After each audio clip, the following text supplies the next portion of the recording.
Shabbat Shalom, pessoal. Fiquem à vontade, por favor.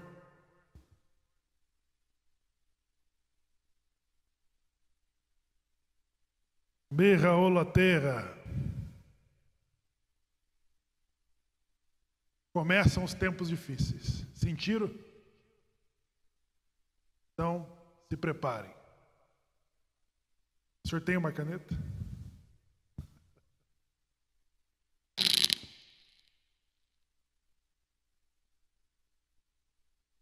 Parashá Nassó, na leitura que compreende o terceiro ciclo, Berraola terra. Compreende a leitura do terceiro ciclo. Ela começa exatamente do lugar da onde nós paramos da última semana. Nós entramos numa campanha nacional. E a leitura diz: e era quando a arca se punha em marcha, e dizia Moisés: levanta-te e não te afaste demais. Ó Eterno, dissipem-se os teus inimigos e fujam diante de ti os que te odeiam. E quando a arca pousava, dizia: repousa, Eterno, no meio dos miríades de milhares de Israel. Vocês sabem quando que vai se cumprir isso? Na casa dos meninos, sim? Quando que vocês ouvirão isso do Razan num serviço de Shabat? No Avodá Torá, nós não temos o Avodá Torá, nós temos o Shacharit e o comentário da Parashá. O que está ausente nesse serviço é exatamente o Avodá Torá, o serviço de cortejo da Torá, em que o Razan recita essa frase em que iniciamos a leitura de hoje. E era quando a arca se punha em marcha. Sabe quando isso acontece? Quando o Razan remove deste armário a Torá. A Torá sai do lugar mais elevado da sinagoga, do lugar mais alto. Ela desce para o nosso nível.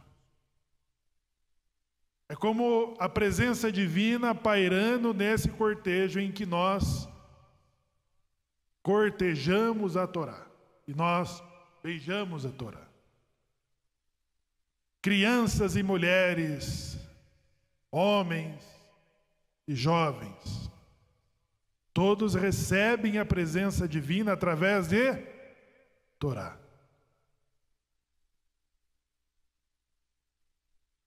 Levanta-te, Eterno, e dissipem os teus inimigos, e fujam diante de ti os que te odeiam. E quando a arca repousava, dizia: repousa, Eterno, no meio de miríades de milhares de Israel. Quando vocês ouvirem esse serviço, é porque a presença divina, através de Torá, vai completar esse lugar.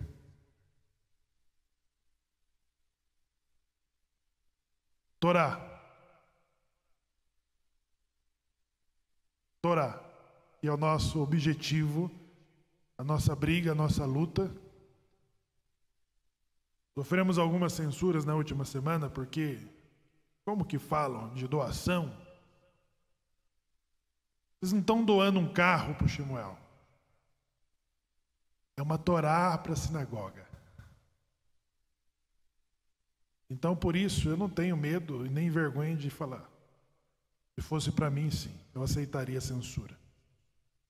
Porque na Parashá Nassó, os 12 príncipes ofereceram sacrifícios dos quais não se oferece no Shabat. Aqueles sacrifícios dos príncipes que ofereceram, ela continua na Parashá Berraola terra, porque Aharon, príncipe da família de Levi, vai acender a menorá de que a Haftará, o Cleiton leu nesse momento agora. A Haftará fala sobre o profeta Zacarias, do cativeiro, em que ele falava sobre a sua visão. No profeta Zacarias fala do acendimento da menorá. O que representa isso? Ele falou para o anjo. O anjo me acordou como o homem que levanta do sono e disse: o que é esse sonho? Em que a oliveira tem as suas azeitonas, elas se colhem e elas mesmas acendem a menorá. Onde está a menorá? No lugar sagrado. Aonde estavam os judeus? Na Babilônia. Os judeus da Haftará do profeta Zacarias estavam fora do seu próprio lugar. Estavam na Babilônia. Sem templo, sem Torá, sem sacerdote, sem menorá, sem azeite, sem nada. Vamos voltar a falar da Haftará. Os 12 príncipes ofereceram 12 sacrifícios.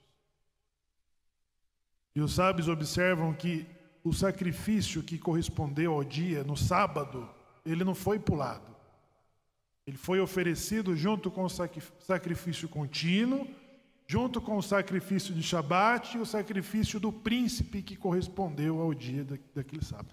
Foi um sacrifício incomum no Shabat. Entendeu? Parashá Beholat Terra fala de reclamação. Vocês deveriam ter o Rabino aqui, não o Shemuel, falando hoje Parashá Beholat Terra. No que compete à associação, fizemos todas as nossas partes. O Rabino está exatamente no hotel aqui, ó, literalmente em frente à sinagoga. Está lá, descansando, fazendo suas orações. Ele foi trazido até aqui, para a sinagoga que ele foi devidamente informada sobre o seu perfil.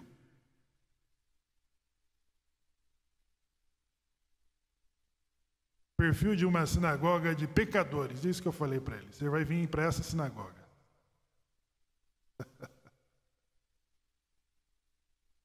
Baruch Hashem, ele está aí. Pelo mérito de todos vocês, está aqui. Mas não falando hoje com vocês, já que ele não se sentiu bem essa noite, e por isso está repousando e rezando no seu próprio quarto. Reclamação, pessoal. Aonde é permitido e aonde não é permitido, nós aprendemos nesta Parashá. Beholat Terra. Quando nós podemos reclamar? Quando nós não podemos reclamar? E quando nós devemos reclamar? Devemos reclamar. Quanto? São 3 situações. Parashá fala exatamente do que vocês estão vivendo. Ela não está falando de 3.300 anos atrás. Ela está falando agora. Para esta geração. Ela está falando da nossa política, das nossas condições, das nossas possibilidades. Ela está falando da nossa sinagoga, de como nós nos portamos nela. Parashá fala conosco hoje. Hoje, exatamente hoje.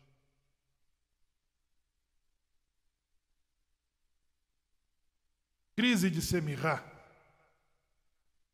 Eu sempre digo que quem precisa de Torá? Salmo 19 diz: se não for a tua Torá, quem me diria sobre os meus próprios erros? Quem precisa de Torá somos nós. Transgressores e pecadores. Um ran-ran, um rabino, precisa de menos Torá do que nós. Eles precisam ensinar Torá. Nós precisamos receber Torá. Esta Parashá em que Moisés é criticado, ninguém mais e ninguém menos sai a defesa de Moisés contra Miriam e Aharon. Quem é Aharon? ninguém mais, ninguém menos do que o pontífice de Israel, o príncipe das 12 tribos. Ele não é príncipe de Levi, ele é príncipe das 12 tribos. E Deus vai contra ele. E a sua irmã dizendo: por favor, me escutem. Esse Moisés de quem vocês estão falando é o homem mais arrogante, não é? Prepotente, não é? O que Deus, o próprio Deus, disse sobre Moisés? É um homem humilde. E Deus estava falando sobre aquele que era maior do que Aarão e maior do que Miriam, que eram profetas também. A humildade, pessoal, está no maior legislador, que é pai dos profetas e pai do rabinato, da rabanute. Ele é pai de padres e de pastores, de bispos e de arcebispos. É desse que a Torá está falando. Esse é o cara mais humilde. Não pode humilhar os outros em nome de Torá. Ninguém pode ser humilhado pelo cumprimento de Torá. Com Kabbalat Shabbat aconteceu um desastre. Não no nosso. O Kabbalat Shabbat, um rabino, e a esposa do rabino esqueceu de cobrir a halá. E chega um outro rabino e grita: para! Quem foi que desonrou a Torá e não cobriu a Torá, e não cobriu a halá? Aí a esposa do rabino, que esqueceu de cobrir a halá diante do vinho, foi lá, cobriu, humilhada, foi lá e cobriu. E o rabino responsável se calou. No final do Kabbalat, foi procurado pelo rabino que avisou sobre o erro do Kiddush. Aí ele falou assim: por que você fez isso? Ele falou: você é rabino e não percebeu? Que o vinho tem mais santidade do que a halá, e por isso que a halá precisa ser coberta para não ser humilhada pelo vinho? Ele falou: sim. E você acha mais justo humilhar uma pessoa do que a halá? A humilhação da santidade que sobrepõe a halá está maior do que a de humilhar publicamente uma pessoa? É disso que Deus fala para Aarão e para Miriam. Esse de quem vocês estão falando é humilde.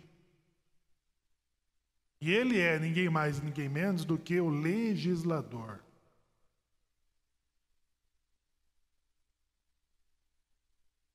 Har Sinai diz assim: Moshe recebeu a Torá de Sinai, transmitiu a Yehoshua, Yehoshua os anciões aos homens da grande assembleia, que instituíram 3 grandes princípios: sedes incircunspectos nos julgamentos, formai cerca em torno de Torá e formai muitos discípulos. Por que um rabino precisa de discípulo? Para ter quem ensinar a Torá. Nós precisamos ver um currículo do rabino pelos seus discípulos. Estamos aprendendo isso. Ter discípulos. Ele tem que ter discípulos. Estamos aprendendo isso.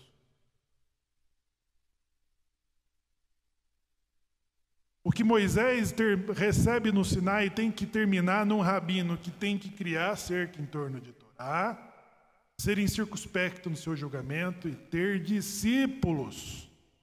Ele tem que ter alunos a quem ele transmite conhecimento de Torá, transformando essas pessoas em cumpridores de Torá.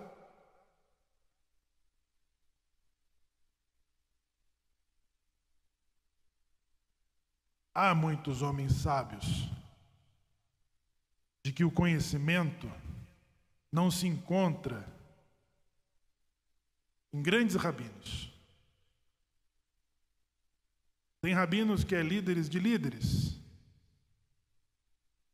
rabinos de rabinos, professores de professores. Mas você conhece um rabino pelos seus discípulos. Vamos aprendendo conosco, pessoal. E a humildade tem que estar ali. Nós nunca humilhamos ninguém em nome de Torá. Você não pode humilhar ninguém em nome de Torá. Ninguém pode ser humilhado com pretexto de Torá. Não. Então nós teremos outras experiências,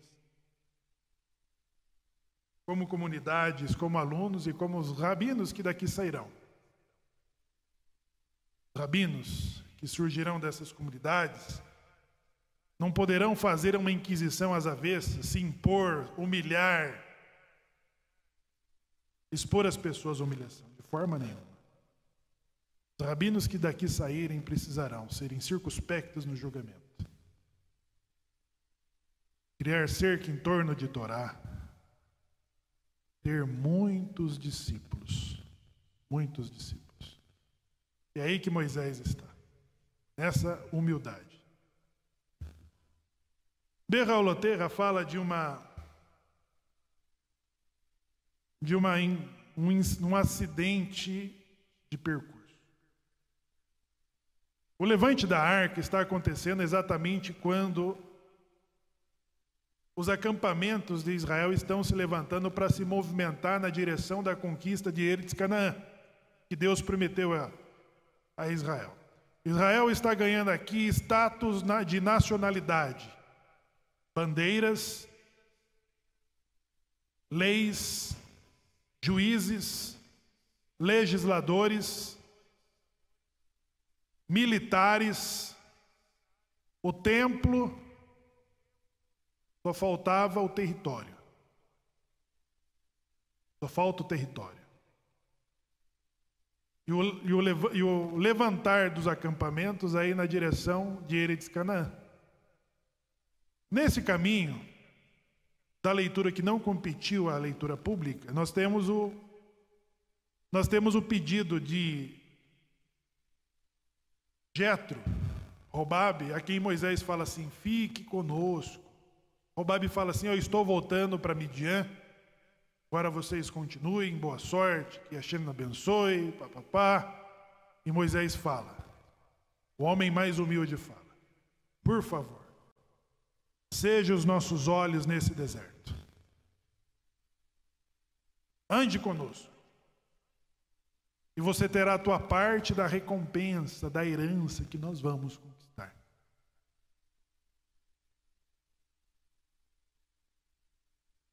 Jetro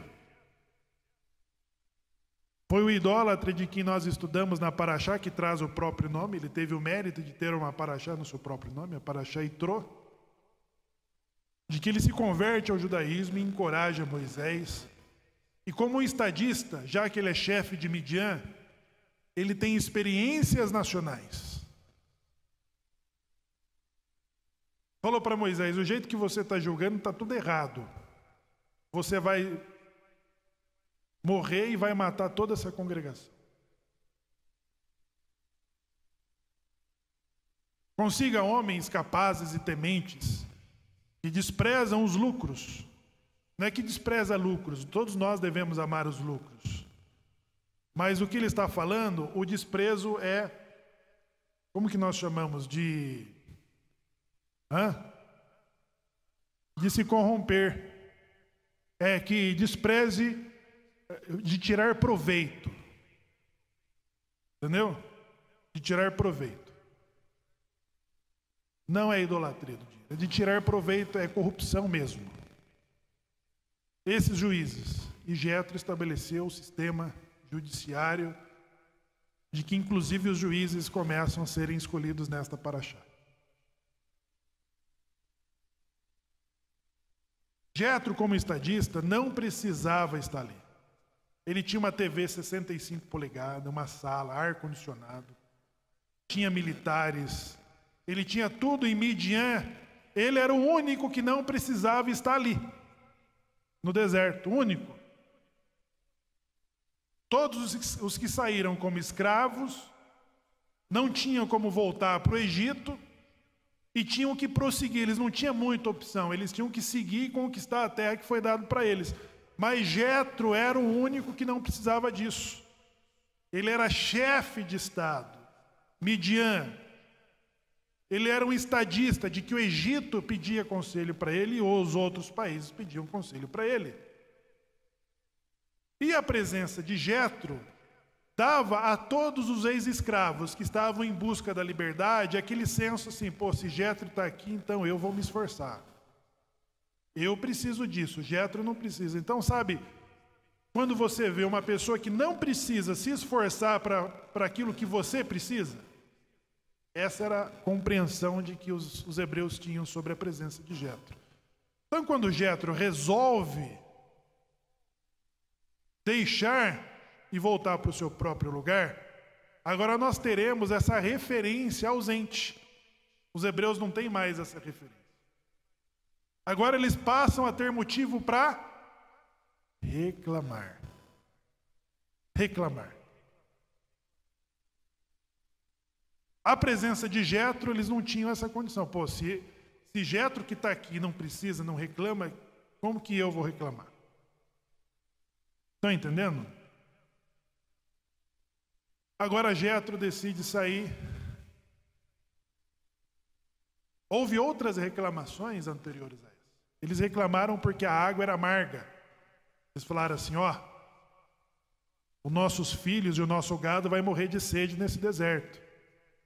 Era justa a reclamação ou não? Era justo. Faltou água.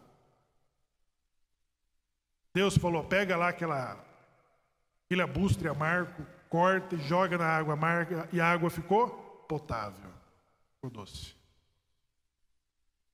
Depois eles reclamaram porque faltou pão. Era justo ou não era? Faltou pão.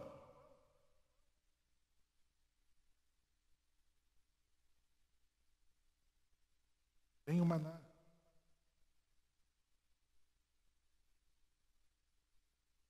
É nisso que nós vamos aprender quando nós podemos reclamar e quando nós não podemos reclamar e quando nós devemos reclamar. A Torá diz que nós não podemos nos indignar ou não nos indignarmos ou ter raiva. É um instinto de que nós precisamos controlar. Um instinto muito perigoso, a raiva. Nós precisamos controlar a raiva, a indignação. Mas a Torá permite que nós nos indignemos com as injustiças, com a corrupção, com a escassez, com o crime, com o roubo, com a desproporção, com a exploração. Com todas estas injustiças, nós devemos nos indignarmos. Devemos nos indignarmos. A única utilidade que teria um jornal que traz as más notícias é de nós nos indignarmos com as coisas que acontecem. E seria a forma de nós protestarmos ainda por essas coisas que ocorrem. Mas quando você tem A tua casa, duas coisas, tem carro, tem energia. Você tem um alimento básico. Aí você fala assim, não, mas no passado eu pagava R$ 2,50 na gasolina.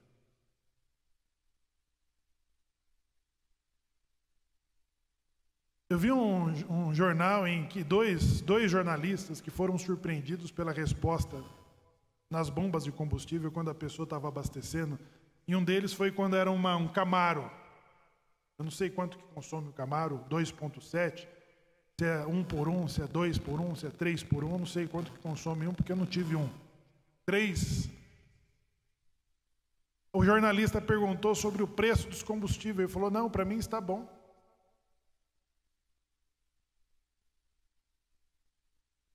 Para mim está bom. Estava enchendo o tanque de um Camaro quando o jornalista parou para perguntar para ele sobre o preço dos combustíveis. Sabe o que ele falou? Para mim não há nenhum problema. E por isso que eu posso ter esse carro. Agora, mais recente, perguntaram para um outro senhor e falou, olha, se a gasolina tiver R$ 10, ainda vai estar bom para mim. Nós começamos a reclamar de coisas que nós temos. Você não está passando fome porque faltou 1 litro de gasolina ou porque faltou arroz. Você está fazendo equiparações. No Egito nós tínhamos peixes, melões, pepinos, alhos poró. Quando você tem maná, você não está reclamando porque você está com fome. Você está reclamando porque está ocioso. E nós começamos a traçar as equiparações. Eu viajava de avião, a gasolina era R$ 2,50, eu comia picanha.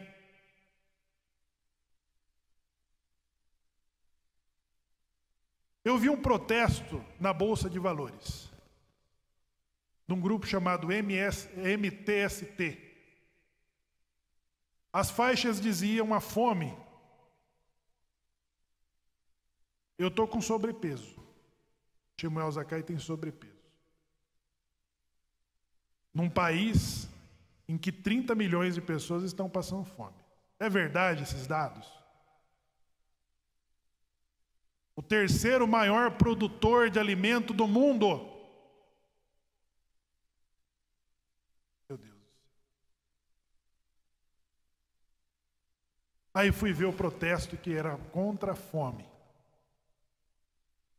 As pessoas que levavam as faixas e plaquinhas dentro da Bolsa de Valores estavam mais obesas do que eu. E a placa dizia contra a fome.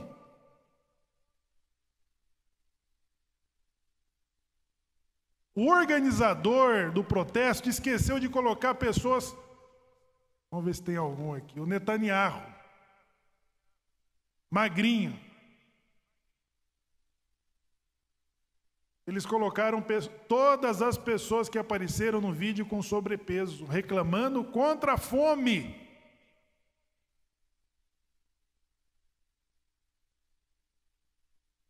Não é paradoxo, é murmuração, reclamação. E esse tipo de reclamação de que eles vão sofrer nesta paraxá. Porque quando fala assim, ó, estou com fome, está faltando coisa, você vê um pai chorando porque não tem o que pôr para os seus filhos comer, e ele chora e ele reclama que está com fome, há uma injustiça. Quando tem um cara com sobrepeso, comendo, e o seu vizinho está passando fome, há uma injustiça acontecendo ali. Entendeu? Há uma injustiça. E a indignação de Deus não vai ser contra aquele que está reclamando porque não tem carne. A indignação de Deus vai ser contra aquele que está com sobrepeso e indiferente à fome do seu vizinho.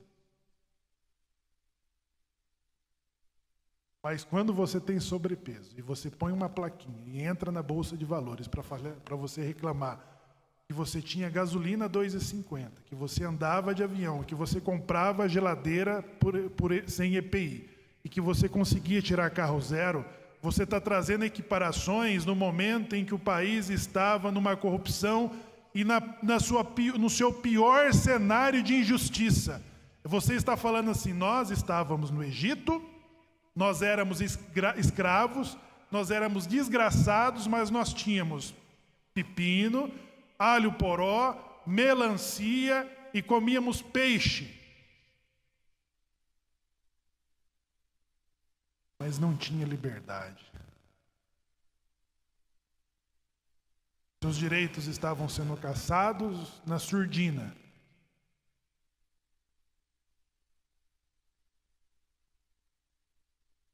Então, pessoal, Parashá Beha'u'llah, ela tem um cenário completamente nacionalista, porque está falando dos acampamentos, do Mishkan, das bandeiras, dos militares, rumo o levante do acampamento rumo a Eretz Canaã.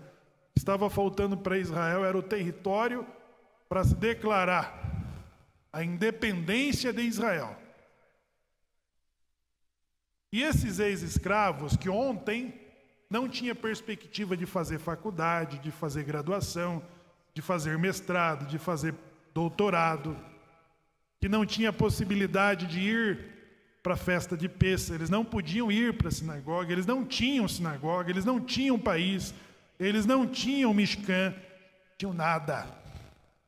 Só tinha peixe, alho poró e pepino. Nem a palha dos tijolos estava sendo fornecido para eles. Então, dizem os nossos sábios que a murmuração, ela se dava em que cada família se colocava na porta da tenda e elas começavam a murmurar. Murmurar é como quem fala baixinho. Estou com fome. Queria comer um salmão, uma picanha. O que tem aí? Maná. Vem de novo maná. Isso é murmuração. A reclamação só funciona para quem de fato não tem o que comer. A pessoa está perdendo uma oportunidade porque ela não tem 2 litros de gasolina. E essa pode reclamar do preço da gasolina. Eu estou indo para uma entrevista de emprego e eu não tenho a passagem do ônibus. Esse pode reclamar.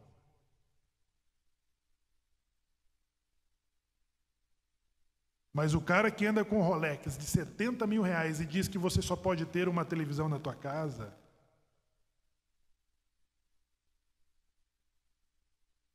é armadilha. Entendeu? Essa murmuração diz que os nossos sábios, quando nós murmuramos, nós começamos. É como a murmuração. É quando você começa a lutar por você mesmo. Eu sou um coitado. Eu sou vítima desse governo. Eu sou um oprimido. A sinagoga não liga para mim. Eles são indiferentes. O que tem para comer? Não. Antes eu comia isso. Você está de luto por você mesmo. É disso que a ira de Deus se inflama. E quando nós reclamamos, às vezes nós conseguimos aquilo que nós queremos. Não quer dizer que quando você não... Fala que quem não reclama não mama, não é? Não é o ditado que diz? Faltou carne para eles ou não? Faltou carne. Depois deles murmurarem, faltou a carne, o que a Parashá diz? Deus falou assim, é? A minha mãe diz,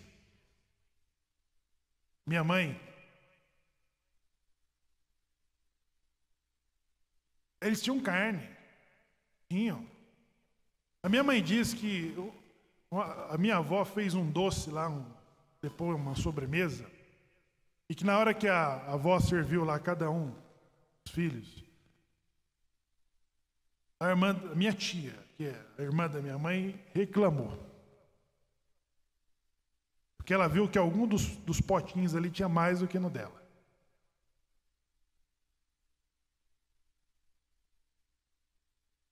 E a minha avó pegou a panela de doce, pôs na mesa e falou: agora você vai comer sozinho, come. Não, mas eu não quero mais. Come. E começou a chorar, ela pegou assim. Comeu a panela de doce. Você não estava reclamando que não tinha doce? Comeu todo o doce. Pergunta se ela gosta hoje do doce.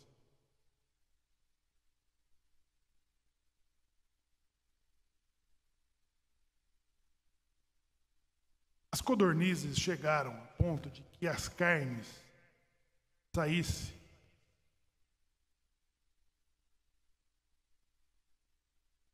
Ele se empanturrasse tanto comer.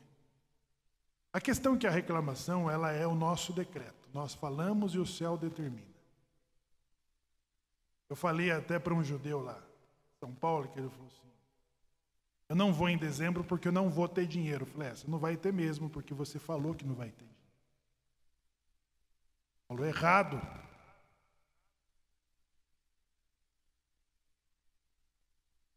Ele determinou que em dezembro ele não vai ter o dinheiro para fazer, para ir para o lugar que ele pretende ir. Não vai ter mesmo. Porque você, na tua fala, determina o que os céus quer. Os céus não quer isso, mas os céus faz o que você quer que ele faça. Então você diz: eu em dezembro eu vou porque eu vou ter o dinheiro para ir.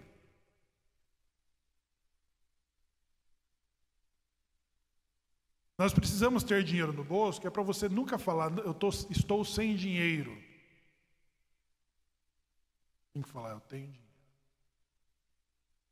Tem que dar as outras respostas. Eu não estou interessado no seu produto, mas não de que você não tem. Quantas vezes você fala na semana que você não tem? No semáforo.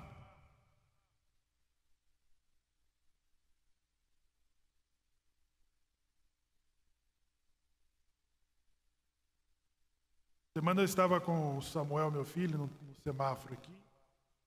E uma senhora, estado de rua, ela pediu o que comer. Aí o Samuel começou a procurar ali nos buraquinhos ali uma moeda para atender. Mesmo que não era o nosso carro, mas nós procuramos ali algum buraco ali, uns R$2, R$1 para atender. Quando nós falamos e ela viu que não havia, de fato, ela ficou ali na expectativa de que surgisse alguma coisa, ela saiu, atravessou a rua e foi direto numa lata de lixo. O que ela tinha? O que ela foi procurar ali? Fome.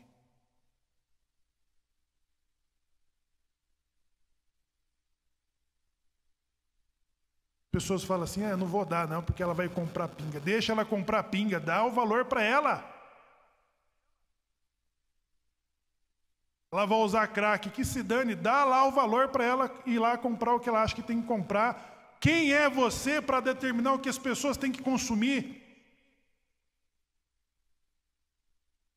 A pessoa que fuma, que toma uísque, que toma cachaça, que fuma maconha. Meu Deus! Por que nós temos que ser moralistas em tudo? Nós precisamos ter condições de dar as coisas para as pessoas. Ter condições. Dá R$2, dá R$1, dá R$5. Se você não quer dar dinheiro, então anda ali com uns pacotes de bolacha.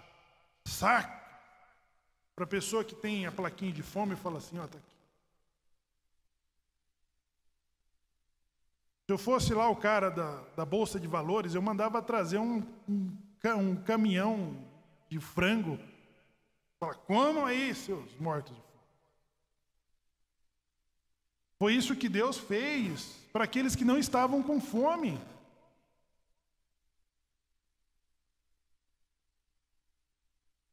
Vocês querem carne? Comam carne.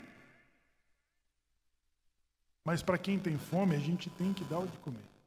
Tá? Minian, participe conosco dessa paraxá. Temos que falar da Haftará, tá, pessoal? Olha que interessante o que o Cleiton leu aqui na paraxá. Juan Pablo Leguizamon, fale conosco. O pai do Minian. Falta microfone.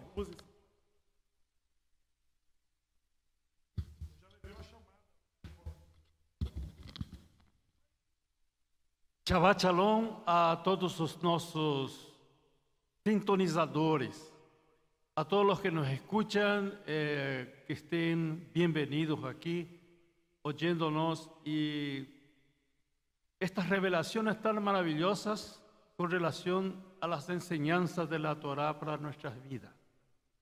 É muito bom vocês estarem nos sintonizando e a congregação aqui presente. E uma das coisas que me chama muita atenção é o seguinte, que a congregação precisa ser sensível às necessidades. O que aconteceu? Quando Moshe reclamou que estava tão pesada a carga e falou para Deus tirar até a própria vida. Aí eu pergunto, será que os nossos líderes das mais diversas sinagogas que nós temos no Brasil, será que nós temos líderes que não estão aguentando, não estão suportando a carga da congregação? Para tais coisas, o Eterno nos chamou aqui. Estou falando aqui com a congregação de Curitiba e os outros que nos ouvem, para que sejamos sensíveis às necessidades de nosso líder. Estavam ali os anciãos, cada um na sua tribo. Que custava Moisés chamá-los, não é verdade? Para ajudá-los a levar o jugo da congregação. Aí Deus falou para ele, esses anciãos que estão aí sem fazer nada, chama ele. Nosso líder também tem que ter essa sensibilidade de achar que o Ari pode fazer alguma coisa, que o Eliarro, ou este ou aquele, pode fazer alguma coisa para dividir a sua carga. E cabe a nós o quê? Aceitar. Não encontramos nenhum dos 70 anciões que se opuseram, porque o nome deles foi parte da lista, fez parte da lista que Moisés chamou. Todos eles se apresentaram. E esta sensibilidade que cada um de nós devemos de ter, homens, nossas haverás, que lá na cozinha, enfim, de maneira geral, há necessidade que alguma pessoa esteja aí ajudando. Então, nos dá esta maravilhosa visão. Uma coisa interessante que nós temos aqui, por exemplo, a menorá. A menorá tem aqui um que é, vamos dizer assim, um mestre. E é acesa essa aqui. A mesma chama que está aqui é colocada aqui. A mesma chama que está aqui também. E assim, todos eles têm a mesma chama. Isso quer dizer que o nosso espírito, a nossa condição de sensibilidade deve estar de acordo com a luz, com a chama, porque aí nós formaremos uma força invencível. Crescer em número, crescer em força, assim como aconteceu. Depois que Moshe escolheu os anciões, a sua carga foi aliviado e ele pode se dedicar mais em outras coisas. Eu sei que essa paraxá é muito rica ao se considerar a chama da menorá, o quanto é importante estarmos atentos às lições que nós estamos ouvindo. É isso aí que tenho para falar.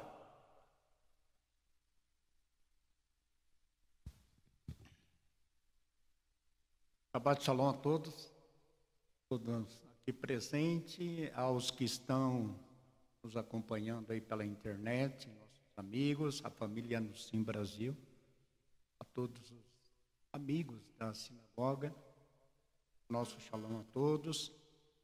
Bom, a gente vê que a Paraxá Berhaloterra, uma Paraxá realmente que traz vários assuntos, várias instruções, na verdade, para o nosso dia a dia, né? Agora, muitos às vezes interpretam a Torá como uma lei, mas a gente procura sempre entender a Torá como uma forma de nos instruir. A Torá é instrução para o povo, ela nos instrui, ela nos mostra aquilo que nós devemos e aquilo que nós não devemos fazer, aquilo que podemos e aquilo que não podemos fazer. Ou seja, a Torá coloca em nós limites. Então nós temos também que reconhecer os nossos limites. E ultrapassar um limite torna-se perigoso. Em qualquer situação, tanto espiritualmente falando, qualquer situação de trabalho, às vezes as pessoas sofrem um acidente porque ela ultrapassou um limite. Então tudo na vida tem limite. Ontem nós estava conversando com o Samuel, nós estávamos falando sobre a questão do nosso próprio corpo. O nosso corpo é uma máquina e ela também nos dá sinal. Ela nos dá alguns sinais e nós temos que estar atentos a esses sinais que o nosso corpo dá. Quando nós não respeitamos o sinal que o nosso corpo está dando, nós corremos um grande risco. Ficamos doentes e às vezes por nossa culpa mesmo. E falando com o El, a gente falava sobre a questão da sede. Quando você sente sede? Quando é que você sente sede? Quando que você sente sede? Falta de água? Ou por que você sente sede? O senhor sabe por que você sente sede? Não? Porque a temperatura do seu corpo, ela já está lá no alto. Então, a sede é uma luz vermelha que acendeu. Está faltando o quê? O que está faltando? Água. Então, quando se deixa faltar água, nosso corpo acende essa luz vermelha. E é um sinal. Aí a pessoa faz o quê, Samuel? Vai lá, pega uma garrafa, uma panela, um negócio e toma aquela água toda. Aí ela toma demais. O organismo não vai absorver toda aquela água. E por consequência disso, ela vai sentir-se inchado, porque vai reter líquido. Então, para não deixar essa luz acender, nós temos que estar atento à máquina, ao cuidado do nosso corpo. Nós temos que ter muito cuidado. Então, você tem um carro, você tem o seu carro, tem um painel, não tem? Tem um painel ali? Tem umas luzes, não tem? Qual é a luz que você não quer que acenda? A vermelha, não é verdade? Por quê? Porque quando acende a luz vermelha, como essa aqui, você já fica desesperado, né? Ou agora, o que é que eu vou fazer? Agora, o que aconteceu? Aí você vai ver, a temperatura foi lá em cima, ferveu o motor, você vai ter uma despesa, você vai ter gastos, porque a temperatura do seu carro subiu. Subiu por falta do quê? O que você não botou? A água. Então, nosso corpo também é uma máquina, também devemos estar atentos aos sinais. Eu tive um sinal, comentei com o Samuel ontem, 2016. Eu tive um sinal e esse sinal fez com que, por meio de um cateterismo, eu descobri que minhas artérias estavam bem entupidas. E isso levou a uma cirurgia de revascularização em 2016 aqui em Curitiba, no Hospital Angelina Caron. Qual foi o sinal que eu tive? dessa arteriosclerose. Apenas fui arrancar um mato e na força que eu fiz, ardeu o meu peito. E aquela ardência acendeu a luz vermelha. Quando ardeu, acendeu essa luz vermelha. E essa luz vermelha fez com que eu fosse procurar um cardiologista, e o cardiologista mandou fazer um cateterismo e o resultado estava ali. 98% de artérias coronárias, não 98% de artérias. Algumas artérias estavam até com 98% fechadas. Eu estava à beira do quê? De um fulminante. Então, houve um sinal? Houve. Então, nós temos que estar atento ao quê? Aos sinais. São esses os sinais.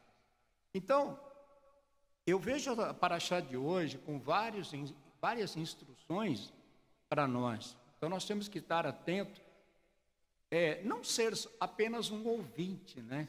Não apenas ouvir e sair daqui como se nada tivesse acontecido. Mas temos que estar atentos aos sinais que a Torá, aquilo que a Torá nos ensina, as instruções de profetas, temos que estar atentos. Então, a paraxá, nesse ponto que Samuel está falando aqui, com respeito a falar, quando devemos reclamar, quando não devemos reclamar, né? Devemos reclamar? É claro que devemos reclamar, né? Porque também, às vezes, a pessoa não reclama, a pessoa não põe para fora, de repente a pessoa está carregada de emoções, também é muito complicado. Mas, às vezes, falar também tem que ter a hora. E eu vejo aqui a questão de Miriam. A Torá, ela fala que para uma pessoa ser julgada e muitas vezes condenada, a Torá fala que é necessário que haja as testemunhas, pelo menos, no mínimo, 2 testemunhas. Não havendo testemunha, não se pode incriminar ninguém. Mas o que me chamou a atenção na leitura da paraxá e até nos comentários que a gente faz, é que não houve testemunha no caso de Miriam. Foi o próprio Deus. Porque isso demonstra que Deus realmente sabe tudo o que nós falamos e tudo o que nós fazemos. Quando Deus chamou eles para fora e disse, olha, vem cá vocês 3, vamos conversar agora aqui. Deus falou, Miriam, você falou isso, você falou aquilo. Miriam podia dizer assim, mas cadê a prova? A prova foi o próprio Deus. Então, realmente a gente tem que ter muito cuidado, porque às vezes a gente pensa que ninguém está vendo. Ninguém está vendo, né? Estou falando aqui do irmão, mas ninguém está vendo, estou falando desse, daquele, ninguém está vendo. Não, de fato, todas as coisas. E às vezes isso pode trazer consequências. Mesmo que, eu falei, mas ninguém viu, ninguém ouviu, a minha vida vai seguir normal. Não vai, porque Deus está vendo. E aí aqui, Miriam, ela pagou um preço muito alto. Então, às vezes, a vida da gente está assim, não vai, não sei por quê. A pessoa fica perguntando, não sei por que a minha vida não vai para frente. Precisou testemunha, Deus está vendo as nossas atitudes, aquilo que nós falamos. Né? Isso, então, eu acho que devemos sempre estar atentos, tanto espiritualmente como fisicamente, termos cuidado aí.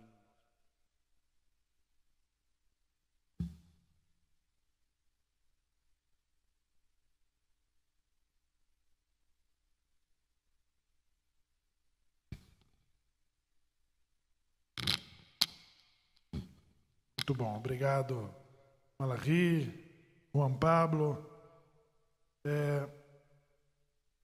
O nivelamento de que Miriam fez. Estávamos falando sobre o casamento de Moisés, sobre as escolhas que as outras pessoas fazem, né? Shalom Bait não é igual para todos.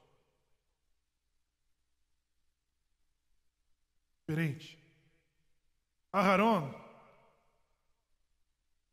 diz que ele chegava a mentir quando havia uma crise no casamento. Havia uma separação e Aharon falava assim, olha, para o marido, Sua esposa te elogia muito. Falou das suas virtudes. Sente sua falta. Quando ele encontrava com a esposa, ele falava da mesma coisa. Seu marido fala das suas virtudes, te elogiou, que sente sua falta, e até que o casal se reconciliava. Então diz que o luto por Avraham foi o mais intenso, porque Aharon teve o senso, deu às pessoas um senso de dívida. Assim. Miriam estava falando sobre o casamento de Moisés. Mas ao falar isso, ela se nivelou. Ele pensa que Deus fala só com ele? Deus também fala conosco. Então, às vezes, nós erramos nas medidas. Tem coisa que nós nivelamos muito para baixo, tem coisa que nós nos nivelamos muito para cima. Precisamos ter um senso.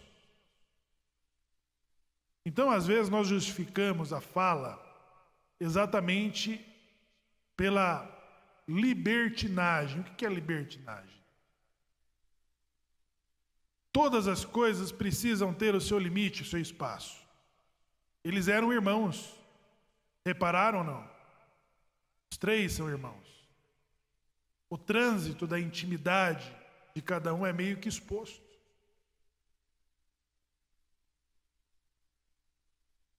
Eu sei dos problemas que meus irmãos enfrentam no casamento, na educação dos filhos, e muito provavelmente eles saibam dos meus. E às vezes as nossas aberturas, elas vai além dos limites. Nós colocamos pessoas, olhares alheios para dentro da intimidade do seu shalom bait. Às vezes as mulheres reclamam do marido.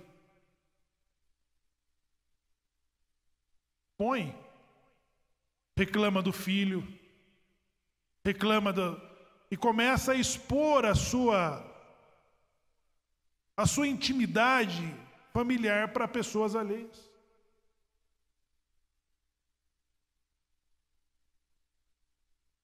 Homens também. Reclama do desempenho, que queima o arroz. E começa a dar esses tipos de abertura. Então, no quesito nivelamento, nós precisamos manter uma reserva familiar. Então, existem pessoas com diferentes acessos a nós. Parentes, familiares, filhos. Os filhos que estão ali no dia a dia, eles precisam ter reserva, eles não podem se sentir no mesmo nível do pai e da mãe. Eles vão ter o espaço dele. O pai e a mãe falam, eu estou aqui, você está aqui. E depois para os familiares aqui. E depois para os parentes aqui. Para os amigos íntimos também. O shalom bait é entre você, esposa, marido e Deus.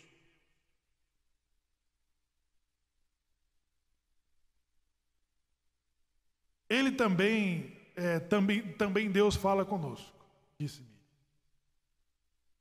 Aí que Deus falou assim, epa, a Moisés eu falo fácil. Vocês, por sonhos e visões, eles não são igual a Moisés. Então nós julgamos as pessoas pelos problemas que elas têm.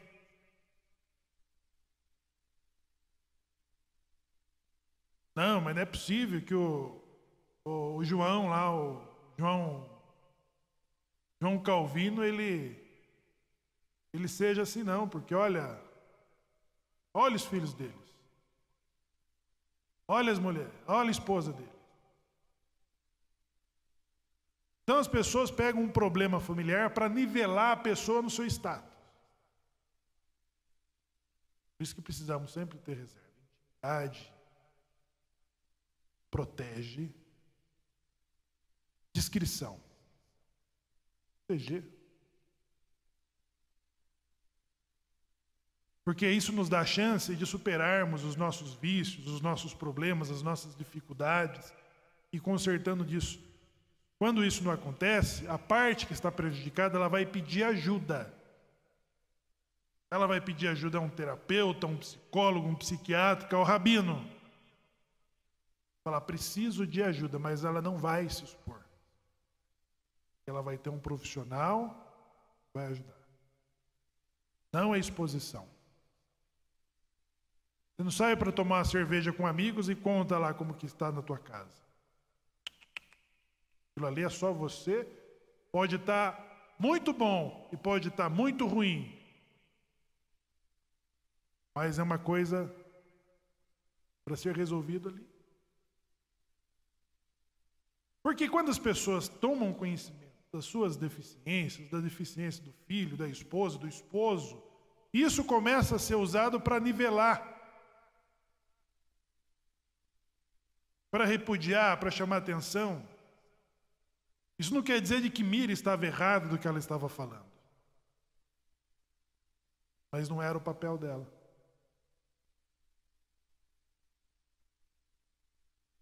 Então, é aqui de que nós temos de que o profeta Moisés era o maior, o pai e mestre de todos os profetas. Miriam deu isso. Deus falou, a vocês falo por meio de visões e sonhos, mas a este eu falo face a face. Esse Moisés é aquele que recebe do Sinai, transmite Torá até os nossos tempos, com os princípios de que a Torá seja protegida e a formação de discípulos. Quem que é discípulos de Torá? Exatamente as pessoas que precisam aprender de Torá. Precisam conhecer Torá. Depois isso vai acontecer de novo por Cora. Cora vai usar esse nivelamento e falar, ei! Cora era um político extremo. Ele sabia as reações de cada uma das tribos. Ele sabia provocar. E exatamente nas bênçãos de que Jacó e Moshe deu às tribos, se traçou um perfil. E você fala assim, o Akiva eu sei como instigar ele. Para ele ficar irritado, para ele sair do controle, para ele se juntar comigo. Então, Cora tinha essa habilidade. Cora chegou nas pessoas e falou, ei, Moisés e Arão estão se assenhorando, os caras comandam tudo, os caras decidem tudo, manda fazer isso, manda fazer aquilo, os caras estão se assenhorando sobre nós. Eles pensam que são melhores do que nós. Toda a congregação é santa e Deus falou com todos nós. Deus não fala só com ele.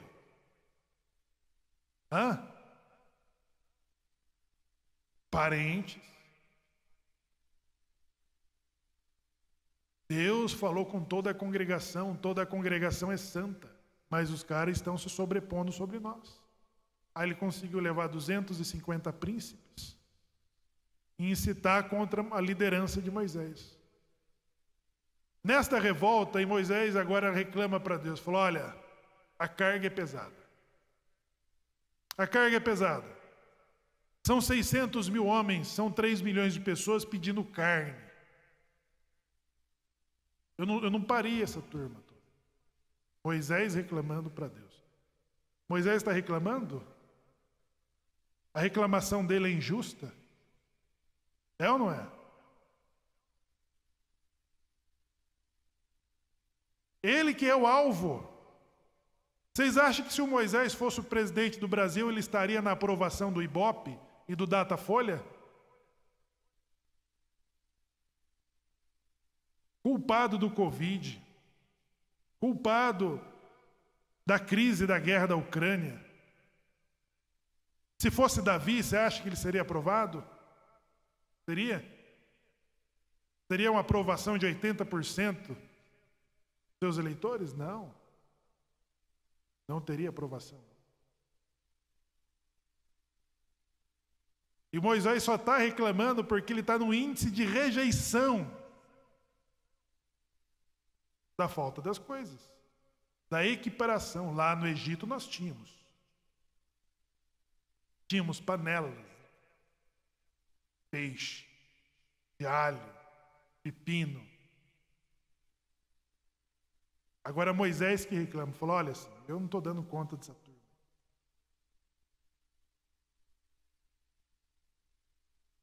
Deus fala, então eleja 70 homens. E do Espírito que estava sobre você, ele distribuiu lá sobre 70 dos anciões. Qual era o perfil que Jétro recomendou? Homens honestos, aprovados, de reputação ilibada e que desprezam tem uma palavra, ela não está me chegando aqui, que desprezam o lucro, não o lucro, que desprezam, não é usura também não, a corrupção, nem a palavra correta. 70 homens vão receber de Moisés a presença do Espírito que estava sobre Moisés, eles vão profetizar. Hadad e Medad estavam na tenda e eles profetizaram e alguém viu.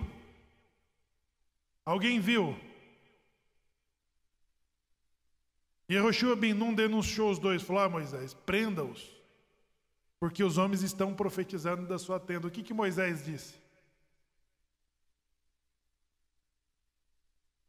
Já lá todos fossem. Entendeu? Um professor e um rabino, ele tem que ter o desejo de Moisés de que todos tenham o nível que ele tem. E nunca sobrepor. Eu estou aqui, você está aí. Eu sou o sábio e você é meu aluno. Não. Um mestre e um rabino, ele tem que ter a intenção de que, oxalá, todos Deus falasse face a face. Todos tivessem compreensão do que tem que ser feito. Todos tivessem discernimento. Você tem ciúme por mim?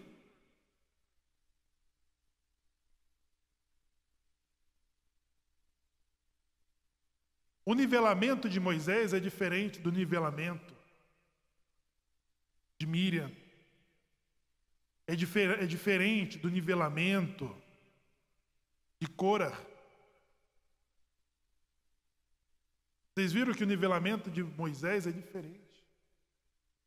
Ele está elevando o nivelamento para cima. Vamos trazer todos aqui junto de mim. Não para baixo. Para cima. Oxalá todos tenham conhecimento, todos cheguem a essa compreensão.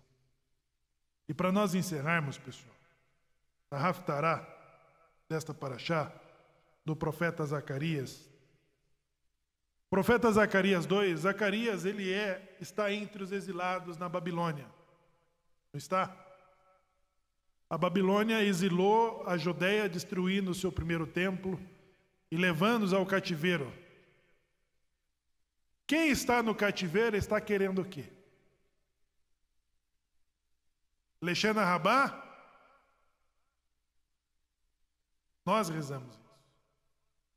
Leshana Rabá Bierushalayim. Quem está fora de Jerusalém está desejando retornar para Jerusalém.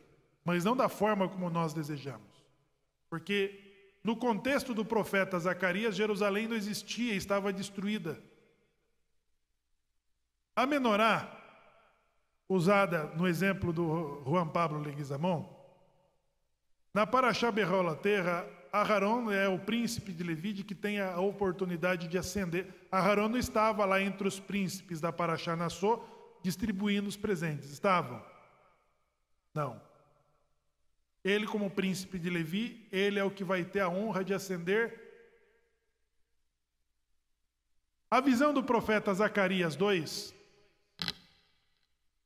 mostra uma menorá, em que ela se acende sozinha. Então, para os cativos da Babilônia, Deus estava falando o seguinte: vocês vão reconstruir o segundo templo. Não por força e nem por poder, mas pelo meu espírito, diz o Senhor. Josué era o Cohen, não era? Da visão do profeta. E se lembram no livro do Daniel que quantas pessoas foram levadas na fornalha de fogo? Quem era?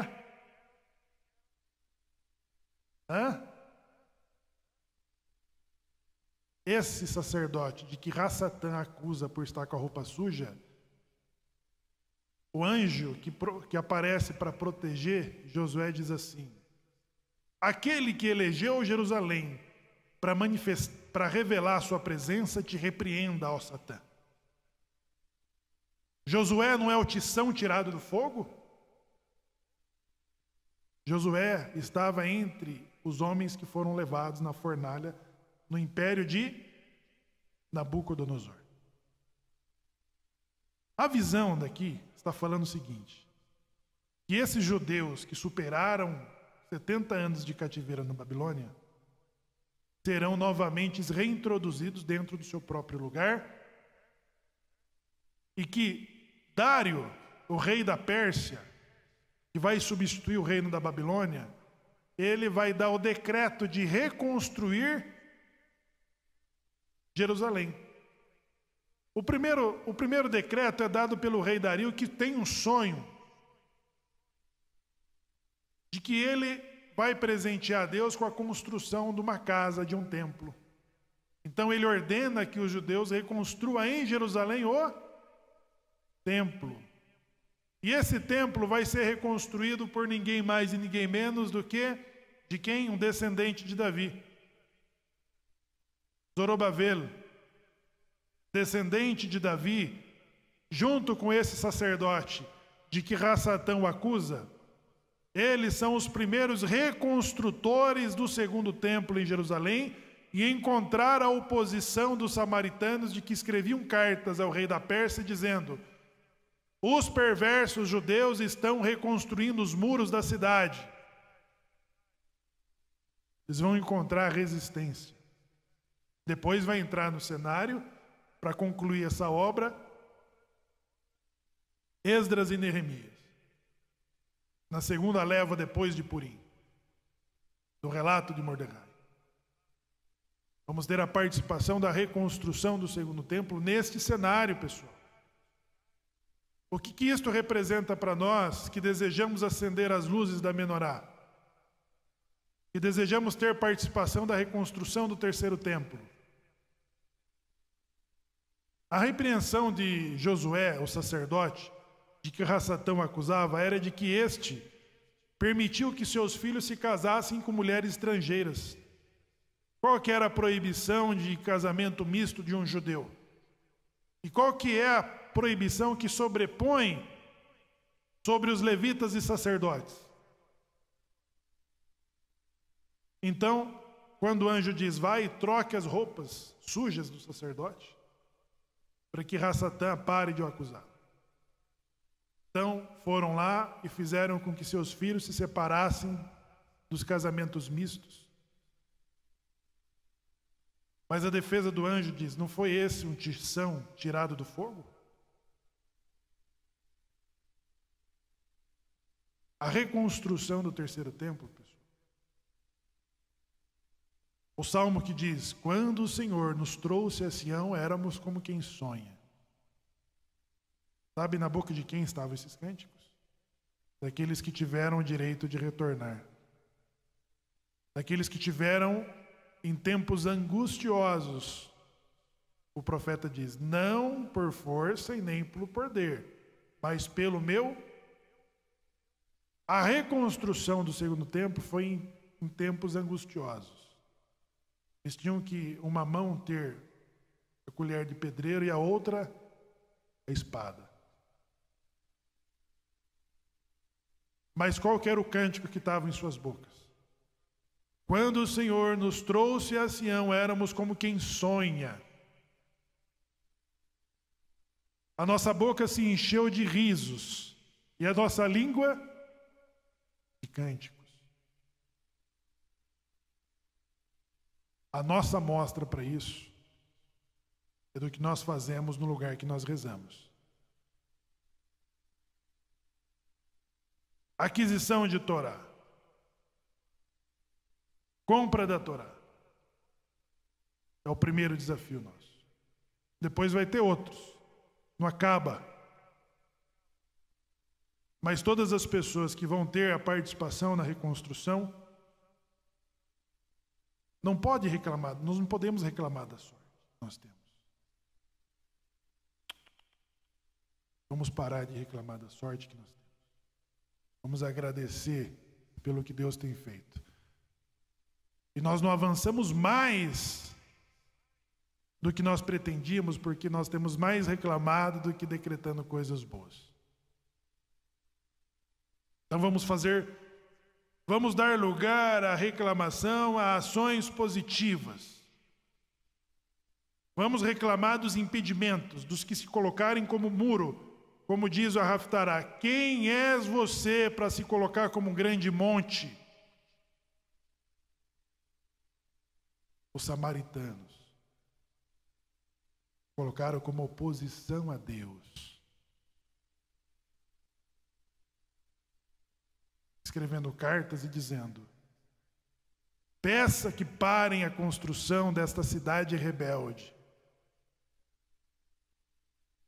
Então nós vamos nos ocupar. A amostra que eu sinto que devemos dar é do lugar da onde o nosso judaísmo se expressa. Que além da minha casa é a sinagoga que eu rezo. No lugar da reclamação, ações positivas. Todas as barreiras que nós encontrarmos nas nossas ações positivas, aí nós vamos reclamar para Deus.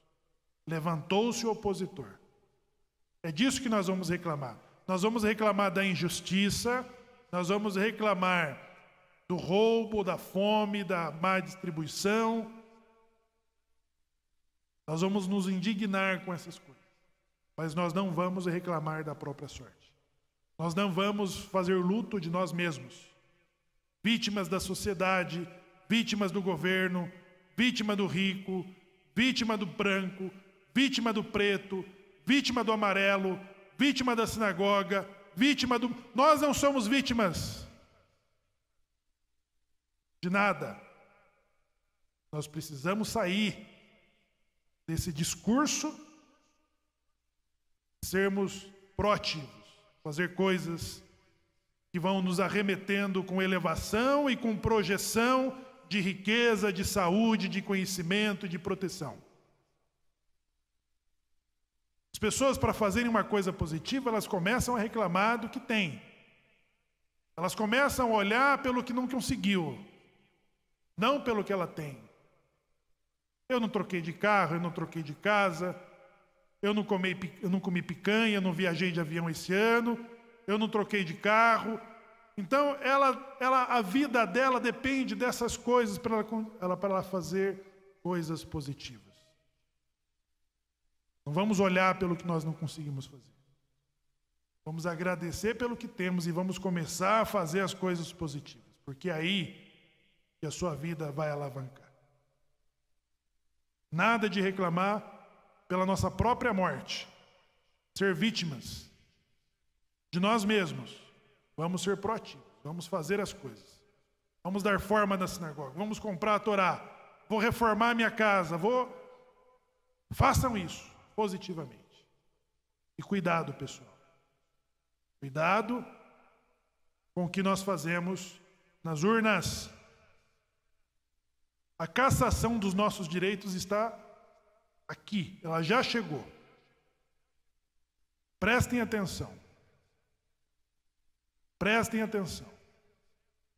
Os escravos não sabem que poderiam ter liberdade, se formar, ir para a faculdade e fazer as coisas. Não.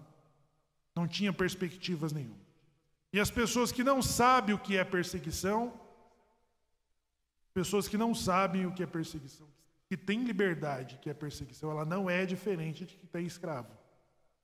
Porque ela acredita de que nunca terá sua liberdade cassada. Nós tivemos as nossas liberdades caçadas nos pogroms, nas cruzadas, na Espanha, em Portugal, nos campos de extermínios, nos campos de concentração. Não sejam incrédulos, sejam observadores. Sejam observadores. Nós temos a liberdade hoje, mas elas já estão sendo cerceadas, procuradas. Bom, Berraoloterra é nacionalismo, não é um nacionalismo insano, não. É um nacionalismo de que nós temos independência. Esta sinagoga é uma embaixada de Israel, mas ela depende das condições de um tribunal que não transmita insegurança jurídica, de um Congresso e do Palácio do Planalto que não transmita insegurança constitucional. Isso está exatamente nas escolhas que cada um de nós faz. Com dois pensamentos. Um lugar seguro, que é o país, o Brasil, pelo qual nós agradecemos a Deus, e pela relação desse país com o Estado de Israel. Abençoarei os que te abençoarem, e amaldiçoarei os que te amaldiçoarem. Vamos ao Kiddush de Shabbat. Você que deseja participar da campanha da Torá, as nossas referências estão aí na tela, para você ter a participação da aquisição da Torá. A aquisição da Torá vai dar a essa comunidade o status de que ela não tem.